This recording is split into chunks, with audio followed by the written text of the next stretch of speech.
them alive, like I was talking about earlier. Fourth, you need to understand the territory of change. Now, this is tricky. How many of you have ever made a map? Anybody made a map? Raise your hand if you made a map. Just see. Right. Oh, so we got some. We have cartographers here? No, this is like almost as many hands as go up at USGS. Almost. All right. When you make a map, there's certain things that you look for. What are some of those things? Just throw something out. Some of you have made a map. And think simple, basic. What are some of the things that you look for when you make a map? Where's north? Where's north? Right. Orientation. What else? Boundaries. What was the other one? Landmarks. What else? Distance scale. Right. So now think about someone comes along to you and says, I want you to make a map of your organization for this change. Right? You're not talking now about a surface map. You're talking about a cultural map. Where is acceptance strong? Where do we have a ramp that we're going to get suction and we're just going to go whoosh and take off? Where is where's the swamp? Where's the dark forest that people wander into and never come out of, right?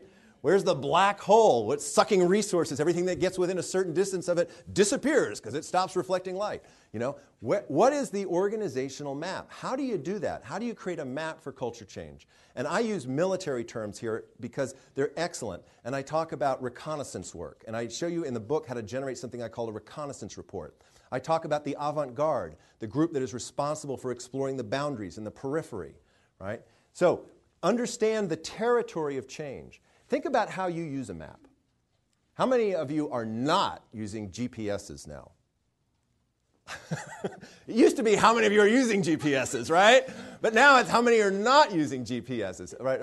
So when you use a map, right? I remember back in the old days when you take the big sheet of paper out and look at it, right? Often you start out with a map when you want to know first, how am I going to get from here to there? And if you're lucky, you know a little bit about the territory. You can say, don't take the GW Parkway because they've been doing construction there for God knows how long and who knows when it's going to end, right? But you're going to have to do the Beltway even if you're doing Alexandria to Bethesda or whatever. You have a sense of where you're going. But then sometimes you get caught.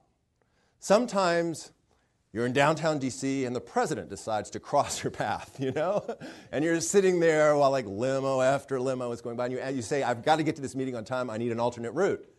And you look at the map, and what you want to know is, how do I get from here to there fast when I hit something unexpected? You want to do the same thing in your organization. You want to ask the question, where do I have to go? So some places you're going to have to go. And what can I do to reroute it when something happens to slow me down? I'll talk more about this and how to create that territory in a minute. Fifth, how do you accelerate change? All right, imagine now you've got your change initiative, you know what it is, people are talking about it, and it's starting to roll out through the organization, and now what you want it to do is you want it to move like that. You want it to pick up speed. The way you do that is by finding clumps of people who are genuinely interested in different aspects of what you're doing. Communities of practice is the term for it, right? Another practice, how many of you are familiar with the term communities of practice? A little bit higher just so I can see. We're looking like a third of the room. If you're familiar with the terms of communities of practice, how many of you are familiar with Etienne Wenger?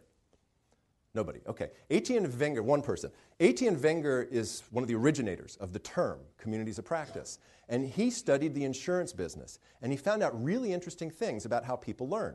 For example, the traditional model of learning is called vertical learning. And that's what's happening right now. You have someone who supposedly has more knowledge than you, who's in front, speaking, and you're basically sitting there and listening, right? That's called vertical learning because it places me in a higher position than you and you're below me. Well, vertical learning is necessary, but it's not where the action is. Guess where the action is? The term should be a clue. If it's not in vertical learning, what's it in? Horizontal learning. Horizontal learning is what happens when you guys go to the cafeteria after I'm done speaking and you say, do you know what he was talking about when he said yada, yada, yada, or I don't think that's right, or my experience is blah, blah, blah. That's where the juice is. So what a change initiative does when it does it smart is it actually makes use of and leverages horizontal learning, and that's what communities, I call them performance communities, are all about. There's a lot of really cool research on this, by the way, by Etienne Wenger, and his website is ewenger.com. And he's actually broadened this term, communities of practice, now to social learning systems. A social learning system is any group of people. Your family, a bunch of people stuck on a bus, people who are in traffic together, this room right now. Anytime people get together, we start sending each other clues about what's safe, what's not, how do we leverage the situation, how do we make the best of it, and we develop a body of knowledge. And so he's studying this in very broad terms, and I love his stuff. I highly recommend it.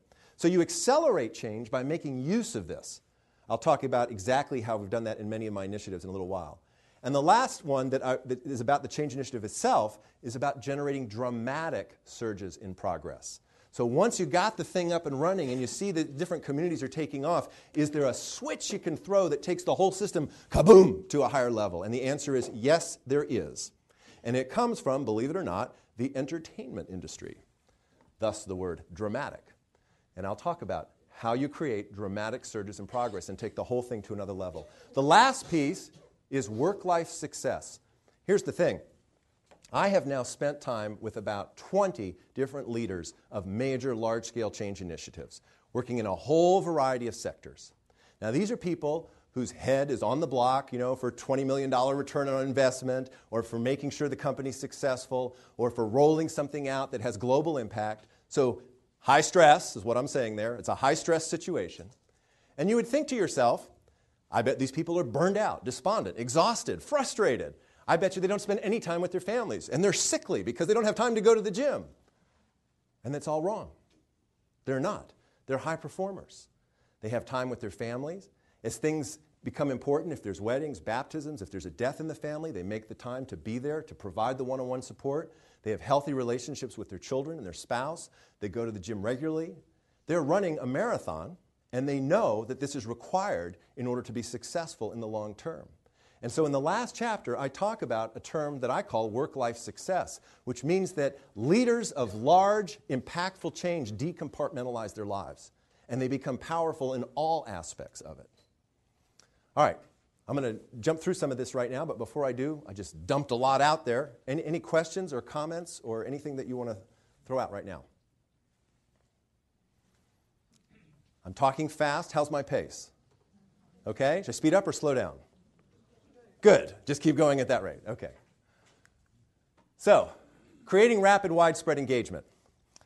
There's a model that I bet some of you are familiar with, the Shannon Weaver model of communication. Anybody familiar with Shannon Weaver? Shannon Weaver's model of communication started in the 1940s and was documented by Bell Labs in the 1960s. It's been referred to as the mother of all models. And basically, what it says is that, here, let me use this wonderful pen that this gentleman shared with me. I think if I can, there we go. There's an information source. That's where the information comes from. A message is created from that source. It's transmitted. The signal is sent out. There's noise in the system. To the extent you can reduce the noise in the system, you get a perfect replication in your receiver where the signal is decoded and it reaches its destination.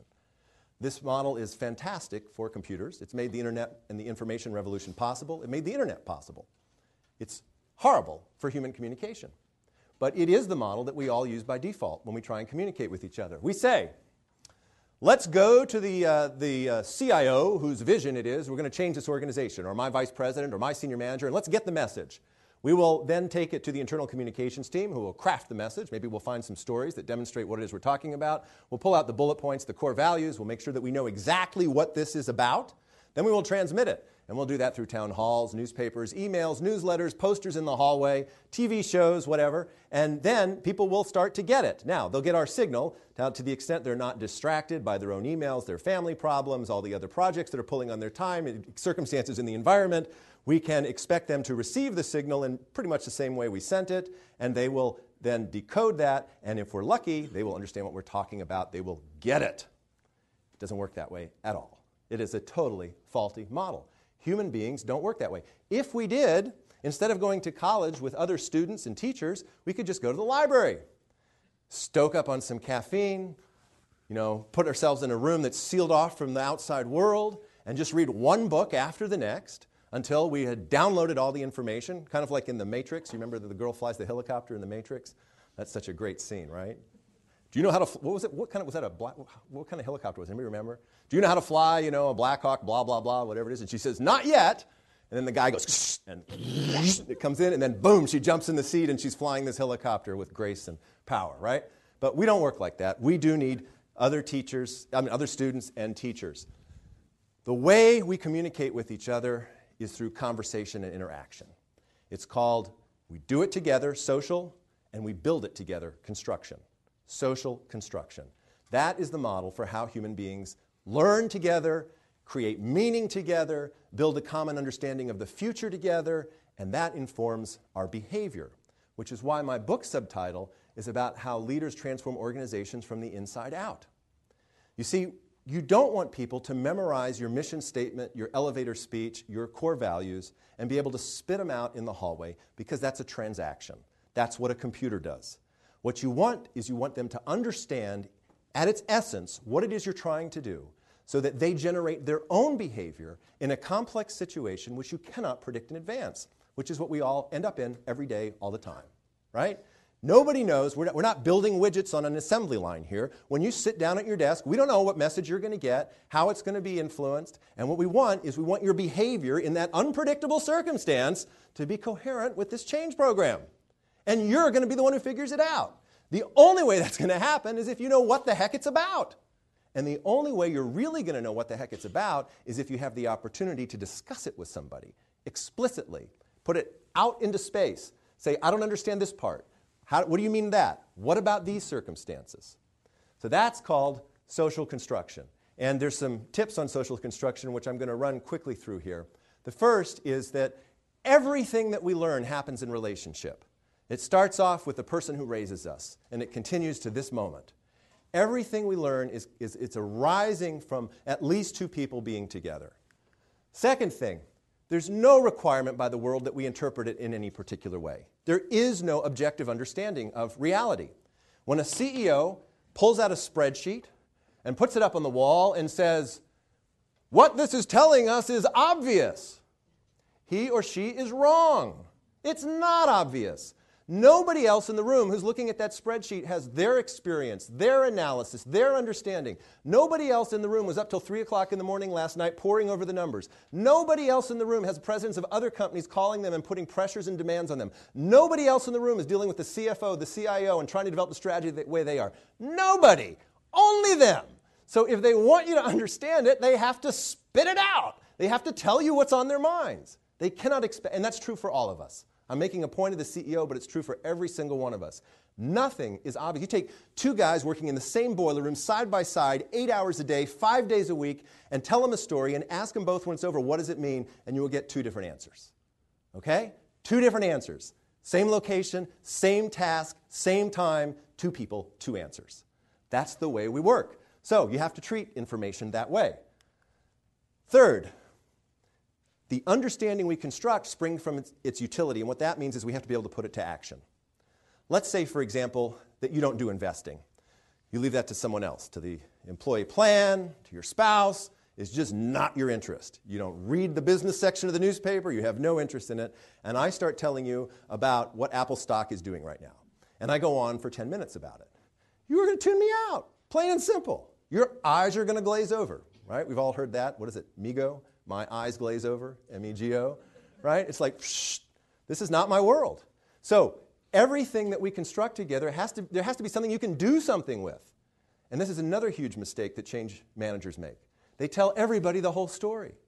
Everybody doesn't care about the whole story. Only the change manager cares about the whole story. It's an old Hollywood thing. You know, you got to reach your audience where they're at. They're not going to come to the show. Our understandings influence the way we behave. This is a really hard one because we like to think that logic influences the way we behave in general, and mostly it's our understandings. If you're in a unit in your organization and you believe that management never listens to you, that they just are going to do their own thing regardless, you're not going to make a case to management. But if you're in a unit where everyone in that group tells stories about, we were involved in the last initiative and we got out there and we had lunch with the president and he took this idea and it wasn't exactly what we said, but it came from us.